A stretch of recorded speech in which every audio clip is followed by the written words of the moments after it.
Saludos, Dios les bendiga, les habla Cristian Vadillo y continuamos la serie de el Espíritu Santo, Dios habitando en nosotros.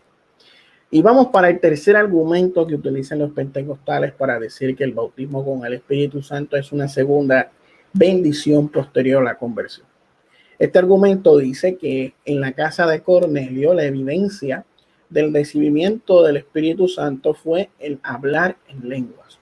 Así que, según ellos, la mayor demostración acerca del bautismo del Espíritu Santo es el hablar en lenguas.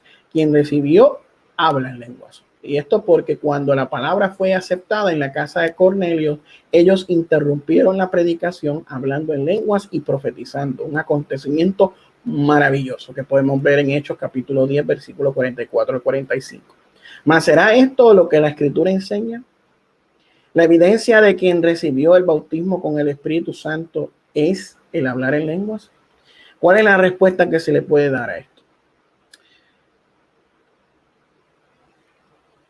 El hecho de que el recibimiento del don de lenguas pueda acontecer en el instante o no de la conversión o del recibimiento del Espíritu Santo para la regeneración, y hasta posiblemente acontezca así, es posible que eso suceda, pero no es la norma. No acontece para todo el mundo de esa manera. Y no es algo absoluto. Hemos visto personas que en el momento en que se están convirtiendo, están entregando su corazón a Cristo. Gente que viene del mundo, de afuera, y están en una experiencia carismática como la de Cornelio. Esto puede no significar una segunda bendición, mas sí una primera. La conversión, insisto, puede ser esporádicamente o puede venir acompañada de este fenómeno. Podría pasar. No estamos diciendo que no, pero no es una evidencia para todo el mundo de que tengan que hablar en lenguas en el momento de su conversión. No. Lo que está siendo cuestionado es el hecho de ser o no el don de lenguas la evidencia del recibimiento del bautismo con el Espíritu Santo. Puede acontecer, pero no es un patrón. ¿Cuál es el patrón? El patrón no es dado por los 3,000, nos es dado por los 3,000 de Hechos capítulo 2, versículo 41. Creyeron en el Señor Jesús sin que el texto no diga nada al respecto de que ellos hablaron en lenguas también. El patrón son los 2,000 que se agregaron a la fe algunos días después en Hechos capítulo 4, versículo 4. Sin que ninguna referencia haya al hecho. Dice solo apenas que creyeron en Jesús y fueron bautizados. El patrón es Hechos capítulo 5, versículo 14, que habla sobre la multitud de cristianos que se entregaron al Señor con alegría en el corazón. El patrón son los discípulos que se unieron a la fe en Hechos capítulo 6, versículo 7 durante el ministerio de Esteban. Cuando la palabra de Dios crecía y se multiplicaba el número de discípulos, la palabra prevalecía y muchos sacerdotes obedecían a la fe. El patrón es Hechos capítulo 9, versículo 17 al 18, que narra la experiencia de Pablo en su conversión en relación con el Espíritu Santo. Él apenas creyó en el Señor y fue bautizado. Eso es lo que informa la Biblia, que fue lleno del Espíritu Santo, pero Pablo no empezó a hablar en otras lenguas. También nada se dice sobre que él haya hablado en lenguas. El patrón es lo que vemos en Antioquía, en Hechos capítulo 11, versículo 21 al 23, donde se cuenta que creyeron en la palabra de Dios y la gracia del Señor estaba sobre ellos, al punto que el propio Bernabé se quedó estupefacto con lo que observaba. Y más aún, el patrón es Lidia en Hechos capítulo 16, versículo 14 y 15, que nos dice que el Señor abrió su corazón para que ella escuchara las palabras de Pablo. Y ella creyó en el Señor y fue bautizada con toda su casa. El patrón es Hechos capítulo 16, 32 al 33, que nos habla del carcelero de Filipo, que creyó en la palabra y fue bautizado y creyó en el Señor con alegría y toda su casa. Mas no se habla al respecto de que haya habido una señal incomún. El libro de Hechos nos habla de experiencias de personas que creyeron en Jesús y lo recibieron con alegría. Mas nada nos relata sobre fenómenos extraordinarios. En tanto que esos textos citados se nos refieren a un sinnúmero de otros que casi nunca son llevados en consideración cuando las teologías pentecostales son escritas.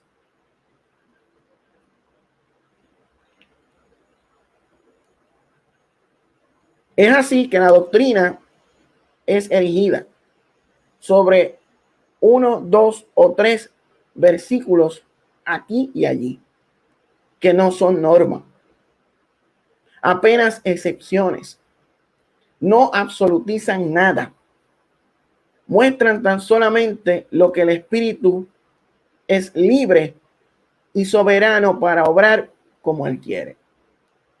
Y aún respondiendo a esa cuestión levantada por la iglesia, la teología pentecostal referente a la experiencia de Cornelio, podemos decir que lo que aconteció allí fue una demostración de que el bautismo con el Espíritu Santo es la propia obra de conversión. Lea Hechos capítulo 11, versículo 14, donde Pedro en Jerusalén explica qué había acontecido en la casa de Cornelio. Cuenta él que estaban que lo que recibiría de parte de un ángel, la instrucción que recibió de parte de un ángel, la instrucción de mandarlo a llamar, pues oiría de sus labios palabras mediante las cuales sería salvo él y toda su casa.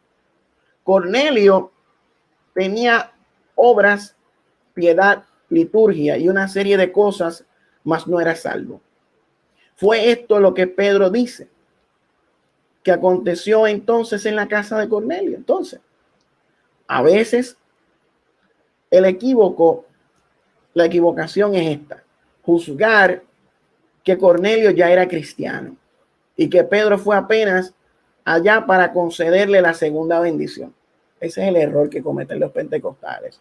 Y la verdad es que él ni salvo era, que él fue allí para recibir la primera bendición, con la adicional de hablar en lenguas y profecías, para mostrar los prejuicios judíos que realmente sucedería con los gentiles. Y con los gentiles acontecería lo mismo que con los judíos en el día de Pentecostés. Observe lo que dice Hechos capítulo 10, versículo 47, donde Pedro dice que 6 hombres judíos que estaban con él decía: ¿puede alguno rehusar el agua para que no sean bautizados estos así como nosotros recibieron el Espíritu Santo? Las lenguas y la profecía tenían por finalidad acabar con los prejuicios de los judíos. Solo así ellos creerían lo que había acontecido en la casa de Cornelio. Era realmente que lo que había sucedido en la casa de Cornelio era realmente auténtico. Sin esa evidencia, ellos no aceptarían el hecho sobre hipótesis alguna. El grupo de Cornelio está, por tanto, dentro del patrón doctrinario del recibimiento del Espíritu Santo. Gálatas capítulo 3, versículo 2 dice que el Espíritu es recibido mediante la predicación de la fe. Y también se dice en Hechos capítulo 10, versículo 44, escucharon la palabra que se derramó sobre ellos el Espíritu Santo. Y esto hace sentido con lo que la Escritura enseña acerca de esto. Es más, la prueba de que para Pedro el bautismo con el Espíritu Santo era obra de regeneración es que él sabía que no podría negar el símbolo a quien ya tenía una realidad. Lea nuevamente lo que dice el versículo 47. ¿Puede alguien rehusar el agua para que aquellos que no han sido bautizados estén así como nosotros que recibieron el Espíritu Santo? Esta es la argumentación teológica de Pedro. Bautismo con el Espíritu Santo como obra de regeneración y conversión es un acontecimiento interno cuya manifestación externa es simbolizada en la realidad del bautismo. El apóstol dice que si aquellos ya recibieron la realidad, ¿cómo les voy a negar el símbolo que es el bautismo? Pedro sabía que el bautismo con el Espíritu Santo viene con el surgimiento de la fe salvadora. Vea cómo esto está claro en el capítulo 11 de Hechos.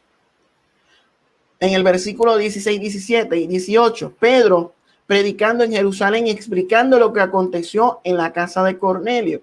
Dice que se recordó de esta palabra del Señor. Juan en la verdad bautizó con agua, mas ustedes serán bautizados con el Espíritu Santo. Por lo tanto, para Pedro lo que aconteció allí fue el cumplimiento de una palabra de Jesús relacionada al bautismo con el Espíritu Santo. Pues si Dios les concedió el mismo don que a nosotros nos otorgó, como dice Hechos capítulo 11, 17, que cuando concedió ese don, la respuesta está en el versículo 17, cuando creemos en el Señor Jesucristo, recibimos ese don. ¿Quién era yo para resistir a Dios? Y oyendo ellos estas cosas, se apaciguaron y glorificaron a Dios, diciendo, luego también a los gentiles fue por Dios dado o concedido el arrepentimiento para vida. Versículo 18. Observa el contexto: arrepentimiento, fe y bautismo con el Espíritu Santo. Esto está aquí muy evidente. Es solo leer y quedará claro.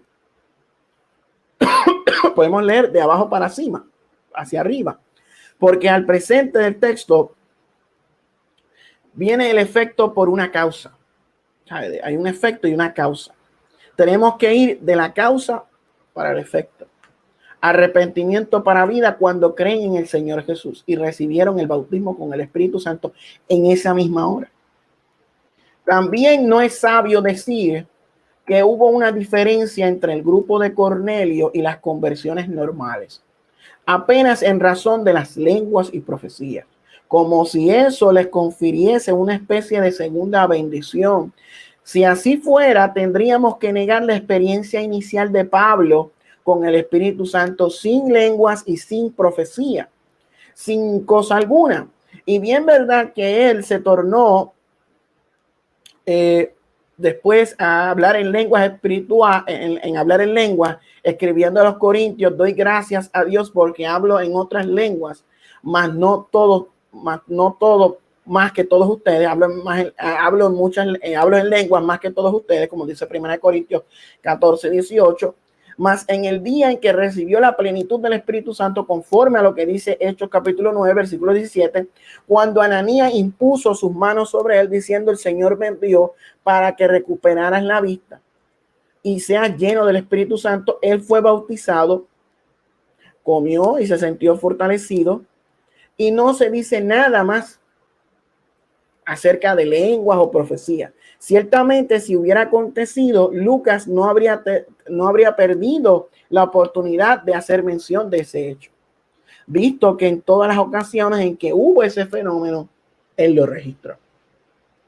O sea, que el hablar en lenguas no es evidencia de haber sido bautizado con el Espíritu Santo. De que pueda acontecer en ciertos casos, pues eso serían excepciones, pero no es la norma. No es algo normal, no es normativo, sino una excepción. Y no se puede establecer una sistematización teológica de algo, de unos casos que se dieron en Hechos, de un caso en específico, cuando hay otro patrón distinto con otros casos de conversión. O sea, que lo normal es arrepentimiento, fe y bautismo con el Espíritu Santo. No es hablar en lenguas como evidencia del bautismo con el Espíritu Santo. Así que eso de que es una segunda bendición posterior a la conversión, parece que no es muy correcto. Nos vemos en el próximo video acerca de la cuarta argumentación de los pentecostales acerca del bautismo con el Espíritu Santo. Nos vemos.